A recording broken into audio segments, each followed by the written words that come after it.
Pengunjung yang melakukan pemotretan prewedding meninggalkan dampak buruk ke lokasi wisata Bukit Teletabis. Pengunjung itu membuat Bukit Bromo terbakar gara-gara menyalakan flare. Mereka menyalakan flare atau kembang api untuk mendukung pemotretan prewedding. Kembang api itu mengenakan semak-semak di Bukit Bromo dan mengakibatkan kebakaran besar.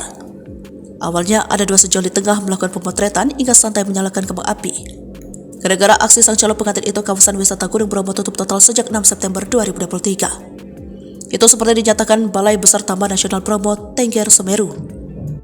Kawasan wisata Gunung Bromo tutup total hingga waktu yang belum ditentukan. Penutupan Gunung Bromo untuk wisatawan dilakukan karena kebakaran hutan yang terjadi di Blok Savana Lembah, Watangan atau Bukit Teletabis. Kepala Bagian Tata Usaha Septi Eka Wardani menjelaskan penutupan total itu dilakukan untuk kelancaran proses pemadaman dan memperhatikan keamanan pengunjung.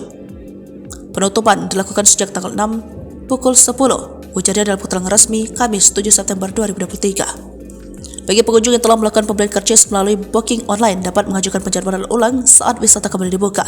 BBTN-BTS akan menginformasikan tata cara penjadwalan ulang dan pengumuman selanjutnya.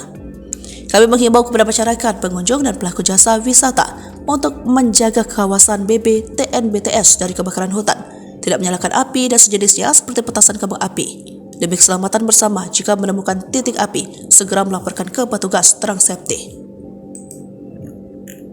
Terbaru, pihak yang disebut bertanggung jawab terhadap kebakaran di Bukit Teletabis dikabarkan telah ditangkap. Informasi ini beredar di media sosial. Di media sosial memang sudah viral sebuah video yang menggambarkan adanya kegiatan pemotretan dengan latar belakang kobaran api pada siang hari. Lokasi pemotretan tersebut diduga berada di kawasan Bukit Teletabis. Dalam narasi di video tersebut disebutkan orang-orang membuat kebakaran tapi mereka masih santai beraktivitas.